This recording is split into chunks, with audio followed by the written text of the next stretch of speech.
اللہ کے عالم ہیں، پر جو کہیں گے وہ مانوں گا، آپ جیسے کہیں گے ویسے نماز پڑھوں گا، جیسے کہیں گے ویسے رہوں گا۔ جیسے مولوی صاحب خوش ہو گئے کہ ایک شکار اچھا مل گیا، بھائی یہ تو یہ طے کر کے آیا ہے کہ میں جو کہوں گا وہ مانیں گے۔ اب خوش ہو گئے، اس کو اپنا نظام العمل بتایا کہ فلاں جگہ میں رہتا ہوں، فلاں جگہ آنا، وہاں میری درسگاہ، وہاں میرا مکان ہے، جو کچھ بھی بتایا ہو۔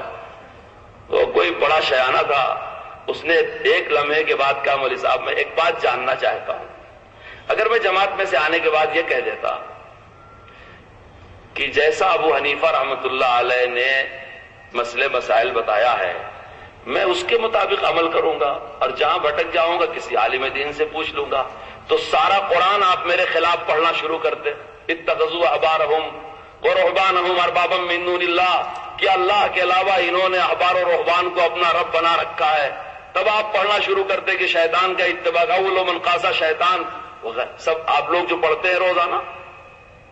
جب میں نے یہ کہہ دیا کہ میں آپ کے سوا کسی سے نہیں مسئلہ پوچھوں گا تو آپ مطمئن ہو گئے، ایک ایسی دلیل بتا دو جس میں یہ واضح طور پہ کہا گیا ہو کہ امت میں دوسرے اماموں اور علماء کی تقلید کریں گے تو گمراہ ہو جائیں گے، اور آپ کی کریں گے تو ہدایت پر رہیں گے۔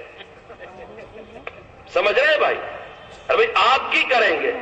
ایک مولانا صاحب گرم گنڈا کے علاقے میں تقریر کر رہے تھے، ہمارے ایک طالب علم نے کھڑے ہو کر کے پوچھ لیا، وہ چیلنج کر رہے تھے صرف اللہ کی مانی جائے گی، صرف رسول اللہ کی مانی جائے گی، 2-4 مرتبہ کہا تو کھڑے ہو کر مول صاحب ذرا اپنا تعارف کرا دو کہ آپ اللہ بن کے بول رہے ہو یا رسول اللہ بن کے بول رہے ہو۔ ظاہر بات ہے دونوں میں سے کوئی نہیں، نہ اللہ بن کے کوئی بول سکتا نہ رسول اللہ بن کے کوئی بول، پھر کیا کہنے لگے میں سچ بول رہا ہوں، صحیح بول رہا ہوں، قرآن والی بول رہا ہوں۔ کہنے لگے ہمارے علماء کیا رامائن والی بول رہے ہیں؟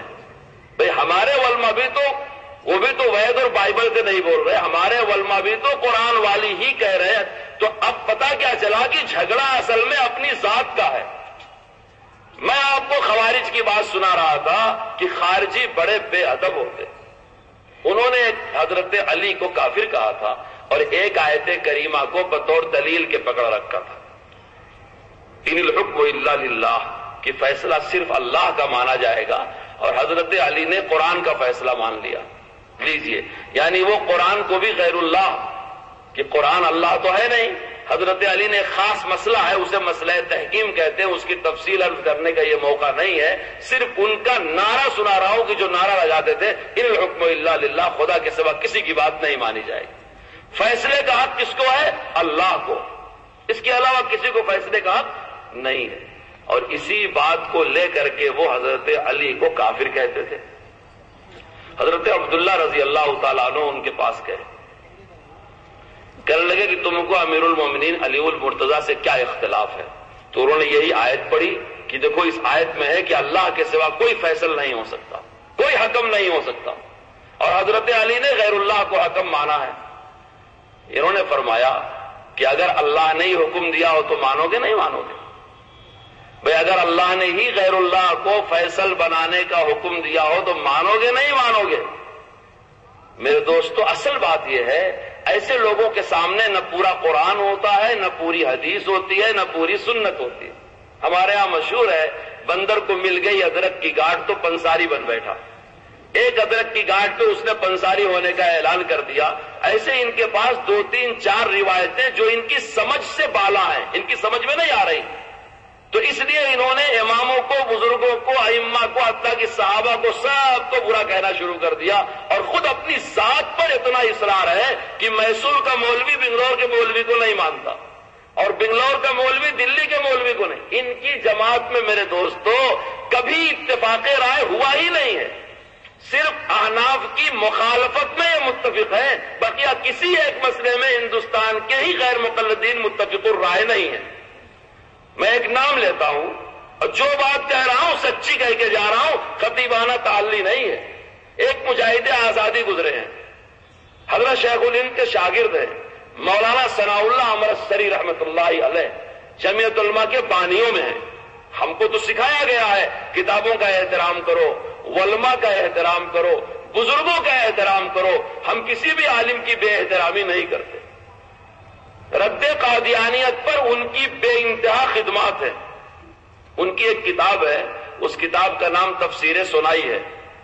آدھے غیر مقلد مولوی اس کی تعریف میں رطب اللسان ہے کہ بہت اچھی کتاب ہے اور بہت ایسا، اور آدھا فرقہ غیر مقلد یہاں تک ان کے خلاف ہے.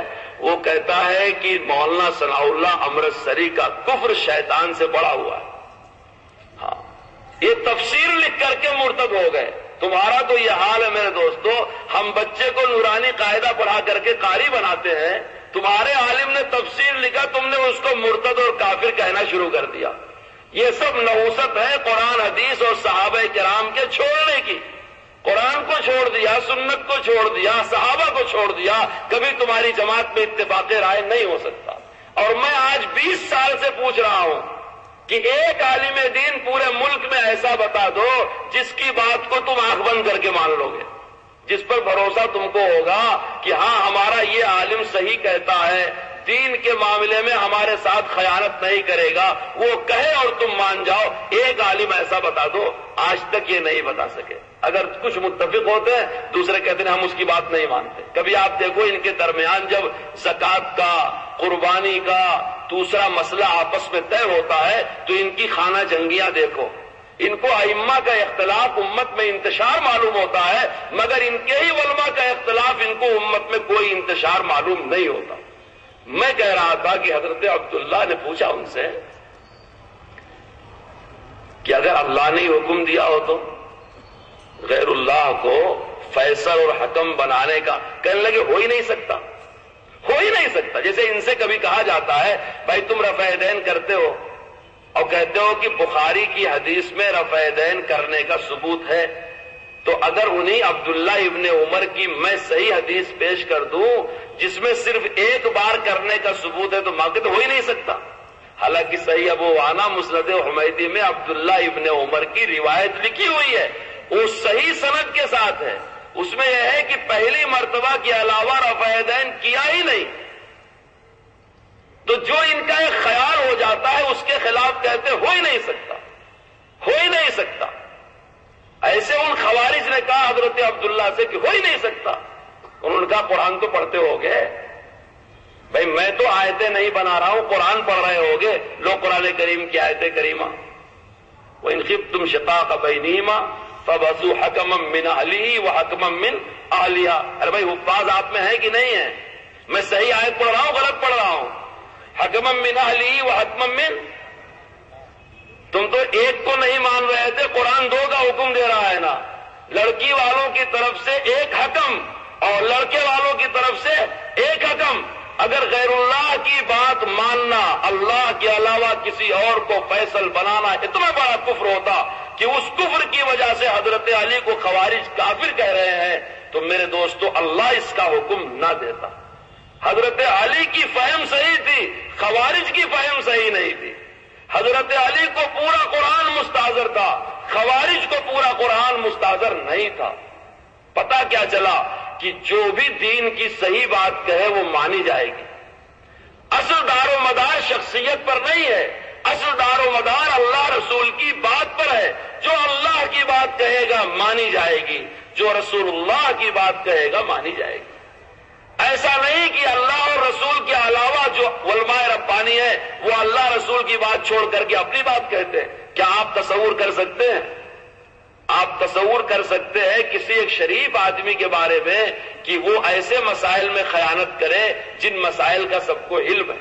کیا آپ کو ایک تصور ہو سکتا ہے کہ ابو حنیفہ رحمۃ اللہ علیہ، امام مالک رحمۃ اللہ علیہ، امام شافعی رحمۃ اللہ علیہ، امام احمد ابن حنبل رحمۃ اللہ علیہ، جن کا زمانہ صحابہ سے انتہائی قریب ترین ہے، کیا ان لوگوں نے مسجد نبوی میں بیٹھ کر کے، جامع کوفہ میں بیٹھ کر کے، مصر میں بیٹھ کر کے، بغداد میں بیٹھ کر کے الیاذ باللہ قرآن و حدیث کی تخریب کا کام کیا؟ کیا آپ کا دل یہ بات مانتا ہے؟ اگر وہ تخریب کریں گے تو تعمیر کس نے کیا؟ حضرت عبداللہ نے دوسری آیت کریمہ پڑھا، اور وہ آیت کریمہ ہے کہ جب محرم حالت احرام میں ہو اور حج میں جائے تو وہاں ایک ٹکڑا ہے یحکم بہ ذوی عدل منکم. اگر اس نے شکار کیا، وہ ایک مسئلہ ہے جنایت کا، اس شکار کے بدلے پھر کیا اسے جنایت دینا ہے، اس کا فیصلہ کون کرے گا؟ تو عدل والے آدمی اس کا فیصلہ کریں گے۔ تو جب اللہ ہی یہ بتا رہا ہے کہ ان کی مانو، تو اصول کیا معلوم ہوا؟ جو آدمی اللہ کی بات کہے مانی جائے گی، جو رسول اللہ کی بات کہے وہ مانی جائے گی۔ بات صحیح ہے یا غلط ہے یہ دیکھا جائے گا، یہ نہیں دیکھا جائے گا کہ اللہ ہی آ کر کے تمہارے سر پر وہی نازل کرے اور یہ کہے کہ میں اللہ بول رہا ہوں، تم کو اس مسئلے کا حکم دے رہا ہوں، تم ایسا مان لو۔ غیر مقلد ہونے کا جو سب سے پہلا خسارہ ہوتا ہے وہ یہ کہ لوگ اپنے بڑوں سے بے اعتماد ہو جاتے ہیں اور بے ادب ہو جاتے ہیں، نہیں مانتے۔ ہمارے علماء کو تو ان سے سابقہ نہیں ہے، میرا ان سے سابقہ ہے، یہ اپنے ہی علماء کی بات نہیں مانتے۔ ان کے ہاتھ میں کتاب دے دی جائے کہ تمہارے عالم دین نے اس مسئلے میں یہی لکھا ہے، کہتے ہم اس کو نہیں مانتے۔ آپ کبھی تجربہ کر کے دیکھ لیجیے۔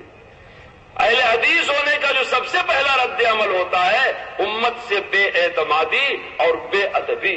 میرے دوستو، میں آپ کو عرض کر رہا تھا، بات بالکل ابھی شروعات میں ہے کہ جس طرح روافض نے فرضی ٹکراؤ دکھایا، خوارج نے سطحی علم سے کام لیا، ایسے ہی قیامت تک جتنے فتنے پیدا ہوتے رہیں گے، جتنے فرقے پیدا ہوتے رہیں گے، پورا دین کسی کے مد نظر نہیں ہوگا۔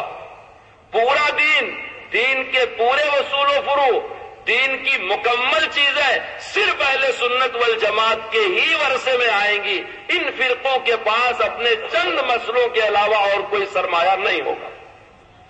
آپ غور کر کے دیکھ لو، اہل حدیثوں کے پاس 12-13 مسئلوں کے علاوہ اور کوئی سرمایہ نہیں ہے، پوری لابی، پوری صلاحیت انہی مسئلوں پہ خرچہ کر رہی ہے۔ شروع میں ہمارے علماء نے نظر انداز کیا، ان سے سوالات نہیں کیا، پھر بعد میں جب فتنہ اور بڑھا تو علماء نے اپنی عوام کو سمجھایا بھی، ان سے سوال بھی کیا۔ انہوں نے لوگوں کے ذہن میں یہ بات ڈالا کہ اماموں کو ماننے والے حدیث وغیرہ کو نہیں مانتے، فتوے اور مسئلے مانتے ہیں، اور اہل حدیث وہ ہے جو حدیث مانتا ہے۔ دیکھو، میں ایک سوال اور کر کے جا رہا ہوں، ان غیر مقلدین کے ہاں قربانی 4 دن ہے، کئے دن ہے بھائی؟ اور پوری امت کے ہاں کئے دن ہے؟ 3 دن، 10، 11، 12۔ 12 کے غروب آفتاب پر قربانی کا وقت ختم۔ ان کے علماء کا فتویٰ ہے 4 دن ہے، 10، 11، 12، 13۔ آج تک پوری دنیا کے غیر مقلدین مل کے صحیح حدیث میں اس کی دلیل نہیں پیش کر سکے۔ ہاں، اگر کسی کے پاس ہو تو لے آئے۔ قربانی 4 دن کا جو یہ فتویٰ لکھتے ہیں، اگر امام کا فتویٰ ماننا گمراہی ہے تو تمہارا 4 دن کا فتویٰ ماننا ہدایت کیسے ہو جائے گا؟ بولو، جبکہ تمہارے اس فتوے کے پیچھے صحیح حدیث نہیں ہے۔ حضرت جبیر ابن مطعم کی حدیث پیش کرتے ہیں، ایام التشریق ایام الذبح، کہ تشریق کا دن ذبح کا دن ہے۔ ایام تشریق کب سے شروع ہوتا ہے؟ 9، 10، 11، 12، 13۔ ایام تشریق 5 دن ہے نا؟ تو جو حدیث پیش بھی کیا میرے دوستو، جسے موقوف کہتے ہیں، جس کی سند میں علت ہے، جو صحیح روایت نہیں ہے، مرفوع روایت نہیں ہے، اس کا بھی مطلب غلط لیتے ہیں۔ وہاں یہ ہے کہ ایام تشریق میں ذبح ہو سکتا ہے۔ اگر یہی بات اس کا مطلب ہے تو 9 تاریخ کو بھی تو قربانی ہو سکتی ہے، کیونکہ اگر حدیث میں تشریق کا لفظ ہے تو 9ویں تاریخ بھی ایام تشریق ہے۔ تو جو پروپیگنڈا کرتے چلتے ہیں کہ حنفیوں کے پاس حدیث نہیں، اماموں کا قول ہے، ہم اہل حدیث ہیں، ہمارے پاس حدیث ہے، میں ایسے اپنے پیارے لوگوں سے مطالبہ کرتا ہوں، قربانی والی وہ حدیث پیش کرو جس میں حدیث صحیح، مرفوع، متصل، غیر معارض میں رسول پاک نے ارشاد فرمایا ہو کہ اے مسلمانوں، قربانی 4 دن کرو، 10 کو، 11 کو، 12 کو، 13 کو، اور جو 3 ہی دن کرتے ہیں وہ صحیح نہیں کرتے۔ دونوں تو پیش کرنا پڑے گا۔ اس لیے یہ جو فرضی ٹکراؤ دکھاتے ہیں میرے دوستو، پروپیگنڈے کی طاقت سے یا اپنی غلط رائے کو اور غلط خیال کو حدیث کا نام دے کر کے عوام میں مشہور کرتے ہیں۔ ہمارے علماء کرام نے شروع میں اس فتنے کی طرف توجہ نہیں کیا، لیکن جب بہت سر سے پانی چڑھنے لگا، اونچا چڑھ گیا، جگہ جگہ امت میں ٹولیاں، گروپ بندی، فرقہ بندی، اختلاف ہونا شروع ہوا تو علماء کرام نے اپنی ذمہ داری کو محسوس کیا کہ انہوں نے اس فتنے کا تعاقب کیا۔ میں پوچھتا ہوں، رفع یدین کرنا، امام کے پیچھے آمین کہنا زور سے، یا امام کے پیچھے مقتدی کے لیے فاتحہ پڑھنا، یا بغیر ٹوپی کے نماز پڑھنا، کیا اس کے لیے الگ مسجد بنانا جائز ہے؟ آپ سے پوچھتا ہوں۔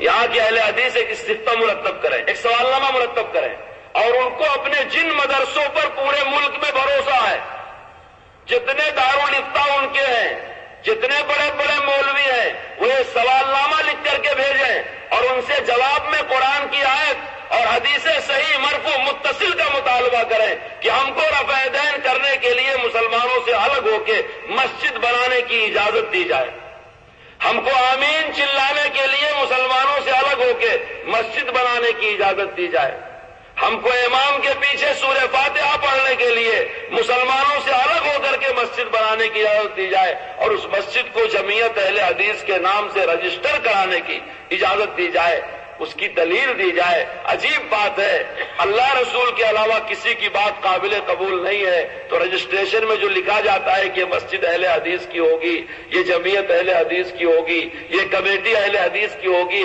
یہ رجسٹرار اللہ رسول کے علاوہ کوئی تھرڈ پرسن ہے؟ یہ بھی تو کوئی تیسرا ہی آدمی ہے۔ پتا کیا چلا کہ مسئلہ قرآن و حدیث سے جھگڑے کا نہیں، مسئلہ اپنی خواہشات نفس کا ہے۔ جو ہمارے جی میں آ جائے ہم کریں گے، مسجد بنائیں گے، مدرسہ بنائیں گے، کمیٹی بنائیں گے، کانفرنس کریں گے، کتابیں لکھیں گے، اشتہار چھاپیں گے، چیلنج کریں گے، امت میں انتشار مچا کر کے رکھیں گے۔ اگر کوئی ہم کو سمجھانا چاہے تو ہم کہہ دیں گے کہ یہ جھگڑا کرتے ہیں، یہ اختلاف کرتے ہیں۔ میرے دوستو، ان تمام انتشار کی بنیاد یہ ہے کہ انہوں نے صحابہ کرام رضوان اللہ تعالی علیہم اجمعین کو چھوڑ دیا۔ یہ ہے اصل وہ بات۔ امت میں صحابہ کرام رضوان اللہ علیہم اجمعین کا جو درجہ ہے، وہ درجہ امت کے کسی طبقے کا نہیں ہے۔ صدیق اکبر کو یہ حق حاصل ہے کہ وہ قرآن کریم کی آیت کا کوئی مطلب بیان کر دیں، اور پوری امت کے ذمہ لازم ہے کہ صدیق اکبر کا بیان کیا ہوا مطلب مان لیں۔ عمر فاروق اور ان کے ساتھ کے صحابہ، ہر صحابی کو یہ حق حاصل ہے۔ اور آپ علماء کرام سے اصول پوچھیں، اگر صحابی کوئی ایسی بات کہتا ہے جس میں عقل کو دخل نہیں ہے تو سمجھتے ہیں کہ رسول پاک سے سن کے ہی کہا ہو۔ ایسے بیسیوں مسئلے ہیں کہ اس میں ٹائم ہے، وقت ہے، دنوں کی تحدید ہے، تو فقہا یہ اصول بناتے ہیں کہ چونکہ صحابی یہ بات کہہ رہا ہے جس میں عقل کو دخل نہیں ہے، تو اس کا مطلب یہ ہے صحابی جھوٹے نہیں ہوتے، رسول پاک سے سنا ہوگا اس لیے بیان کیا ہوگا، اس کو بھی مانا جائے گا۔ بڑے آسانی سے سمجھ میں آنے والی بات ہے، گرا باندھ کے لے جاؤ۔ کوئی صحابی فاسق نہیں، کوئی صحابی بدعتی نہیں، کوئی صحابی منافق نہیں، کوئی صحابی کسی غیر اسلامی تحریک کا اعلی کار نہیں، کوئی صحابی نبی پر جھوٹ بولنے والا نہیں۔ صحابہ ہر اعتبار سے معیار حق ہے، وہ جو دین بتائیں گے ان کی بات مانی جائے گی، قرآن کریم کی جس آیت کا جو مطلب بیان کریں گے ان کی بات مانی جائے گی۔ کلکتہ میں ہمارے ایک مولوی صاحب نے الذین هم فی صلاتہم خاشعون کی تفسیر پیش کیا حضرت عبداللہ ابن عباس سے، اور یہ پیش کیا کہ عبداللہ ابن عباس رضی اللہ تعالیٰ عنہ نے اس آیت کریمہ کی کہ وہ لوگ ایمان والے ہیں، کامیاب ہیں وہ جو نماز میں خشوع اختیار کرتے ہیں۔ تو عبداللہ ابن عباس نے فرمایا لا یلتفتون یمینا ولا شمالا ولا یرفعون ایدیہم فی الصلاۃ، کہ یہ نماز میں کھڑے ہو کے دائیں بائیں نہیں توجہ کرتے اور نماز میں بار بار ہاتھ نہیں اٹھاتے۔ دوسرے غیر مقلد مولوی نے کہنا شروع کیا کہ یہ آیتیں مکے میں نازل ہوئی، مدینے میں نازل ہوئی، ان کی تفسیر یہ ہے، ان کے سمجھ میں نہیں آتا کہ اگر کسی آیت کے بارے میں کسی صحابی کی تفسیر پیش کی جاتی ہے تو اس کا مطلب یہ ہوتا ہے کہ صحابی کی رائے امت کے لوگوں کی رائے سے صحیح ہے۔ سمجھ رہے ہیں میری بات؟ حدیث کے بارے میں صحابی کی رائے پیش کی گئی تو اس کا یہ مطلب نہیں کہ یہ مکی تھے اور مدنی تھے، کب ایمان لائے، کب روایت کیا، کب نقل، ان بحثوں میں الجھانے کی ضرورت نہیں. وہاں مطلب صرف اتنا ہے کہ اگر اس تفسیر کو بیان کرنے والا صحابی ہے تو پورے امت کی رائے اس کے مقابلے میں قبول نہیں کی جائے گی. یہ ایک عقیدے کا مسئلہ ہے، یقین اور نظریے کا مسئلہ ہے. غیر مقلد مولویوں کو اور غیر مقلد عوام کو یہی ضد ہے کہ جو درجہ صحابی کا ہے وہ درجہ ہم کو ملنا چاہیے. جب امت ہم سے مسئلہ پوچھے ہم ایک آیت پڑھ دیں گے، اس میں ہماری سمجھ میں جو آئے گا امت کو منوا دیں گے. قیامت تک ہم تم نہیں میرے دوستو، ایک ادنا درجے کا مسلمان جو ایمان کو جانتا ہو غیر صحابی کو صحابی کا درجہ نہیں دے سکتا. بالکل نہیں ہو سکتا. آپ غور کر کے دیکھ لو، اگر ابو حنیفہ کی رائے حجت نہیں ہے تو اس زمانے کے عالم کی رائے حجت ہو جائے گی. یہ کیا کہنا چاہتے ہیں، ان کے دل میں کیا ہے اور ان کی تحریروں سے کیا ظاہر ہوتا ہے؟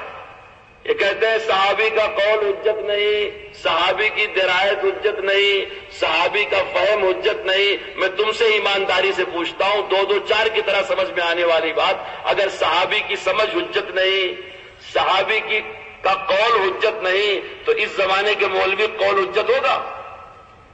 ارے حجت مانے دلیل، دلیل ہوگا بھائی.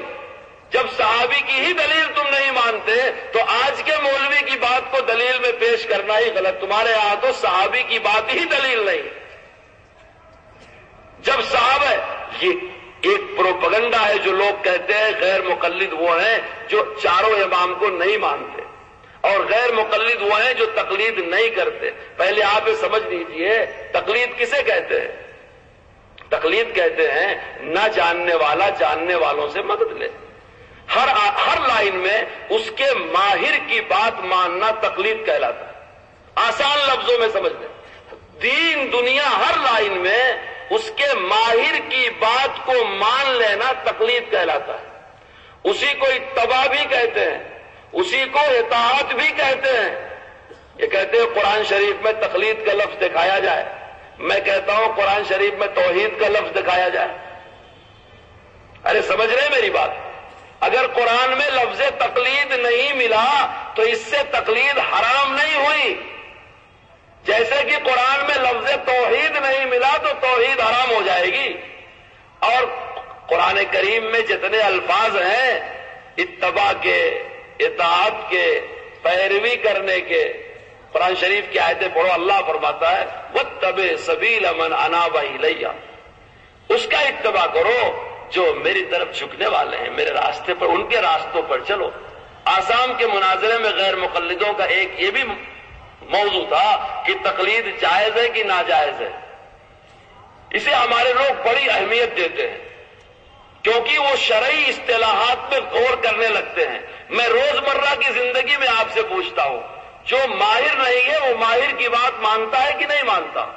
مریض ڈاکٹر کی بات مانتا ہے کہ نہیں مانتا؟ لوگ انجینئر کی بات مانتے ہیں کہ نہیں مانتے؟ لائر کی بات مانتے ہیں کہ نہیں مانتے؟ اسی کا نام تقلید ہے کہ آدمی اس لائن میں اس کے ماہر کی بات مانے. یہ اللہ کا بھی حکم ہے، رسول اللہ کا بھی حکم ہے، پوری امت کا طریقہ ہے، عقل بھی اس بات کو مانتی ہے. اب کہتے ہیں قرآن میں تقلید کا لفظ دکھاؤ جس میں کہا گیا ہو کہ تقلید کرنا امت پر فرض ہے کہ واجب ہے کہ سنت ہے کہ مستحب ہے. آسام کے مناظرے میں ایک یہ بھی بات تھی کہ تقلید کرنا جائز ہے یا ناجائز ہے. میں نے 2 منٹ سے بھی کم میں اپنا دعویٰ پیش کر دیا.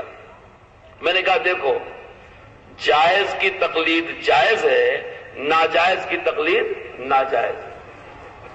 اب بھی یاد رکھو، جائز کی تقلید جائز، ناجائز کی تقلید ناجائز. صحابہ کے جن کاموں کی ائمہ تقلید کرتے ہیں جائز تھا ناجائز تھا؟ کیا صحابی بدعت کر سکتا ہے؟ کیا صحابی نفاقی منافق ہو سکتا ہے؟ کیا صحابی فاسق ہو سکتا ہے؟ کیا صحابی دین کو بگاڑ سکتا ہے؟ کیا صحابی بدخواہ ہو سکتا ہے؟ اماموں نے اور وہی کیا، اور یہی کیا. اور کیا کیا؟ صحابی کے پیچھے چلے، تابعی کے پیچھے چلے. آج کے علماء کا سلسلہ رسول پاک تک بغیر ائمہ اربعہ کے پہنچتا نہیں، اور ائمہ اربعہ تو چند واسطوں کے بعد رسول پاک تک پہنچ جاتے ہیں. پہلے امام اعظم ابو حنیفہ رحمۃ اللہ علیہ کی 17 صحابہ سے ملاقات ہے. تابعی ہیں، ان کے تابعی ہونے پر پوری امت کا اتفاق ہے۔ خطیب بغدادی نے تاریخ بغداد میں لکھ رکھا ہے، میں دیکھو کتنے حوالے سے بتا رہا ہوں۔ آج کے جو سب سے بڑے حفیظ اللہ مولوی صاحب ہوں، ان کے علم پر ان کی ہی جماعت کا اتفاق نہیں ہوگا، اور امام اعظم کے تابعی ہونے پر خطیب بغدادی نے 17 صحابہ کی ملاقات کی دلیل اور مشاہدہ نقل کیا، ثبوت پیش کیا ہے کہ ابو حنیفہ رحمۃ اللہ علیہ کی اتنے صحابہ سے ملاقات تھی۔ جس نے صحابی کو حالت ایمان میں دیکھ لیا وہ تابعی ہو گیا، اور ابو حنیفہ نے تو دیکھا بھی اور ان کے مشن کو اپنایا بھی اور پھیلایا بھی۔ اب ایک لمحہ رک کر کے میری بات سن لیں۔ ابو حنیفہ رحمۃ اللہ علیہ کے استاد حماد، حضرت حماد کے استاد ابراہیم نخعی، ابراہیم نخعی اجل تابعی میں سے ہیں۔ ابراہیم نخعی کے استاد علقمہ، اور علقمہ کے استاد عبداللہ ابن مسعود، عبداللہ ابن مسعود کے استاد محمد رسول اللہ صلی اللہ علیہ وسلم۔ ابو حنیفہ رحمۃ اللہ علیہ کا ایک سلسلہ سند یہ ہے، ایسے 20 سلسلہ سند ہیں۔ ایسی بھی روایتیں ہیں کہ ابو حنیفہ نے صحابی سے نقل کیا ہے، اور ایسی بھی روایتیں ہیں کہ ابو حنیفہ نے تابعی سے نقل کیا ہے، اسے سنائیات ابو حنیفہ کہا جاتا ہے۔ اور ایسی بھی روایت ہے کہ ابو حنیفہ نے تابعی تبع تابعی سے نقل کیا ہے۔ بخاری شریف میں جو سب سے قریب ترین سند کی روایتیں ہیں، جسے ثلاثیات بخاری کہا جاتا ہے، اس میں سے اکثر حدیث کے نقل کرنے والے ابو حنیفہ کے شاگرد ہیں۔ آپ لوگوں کو معلوم نہیں، امام بخاری رحمۃ اللہ علیہ ابو حنیفہ کے شاگردوں کے شاگرد ہیں۔ امام ابو حنیفہ رحمۃ اللہ علیہ کی دوسری سند ابو حنیفہ عن نافع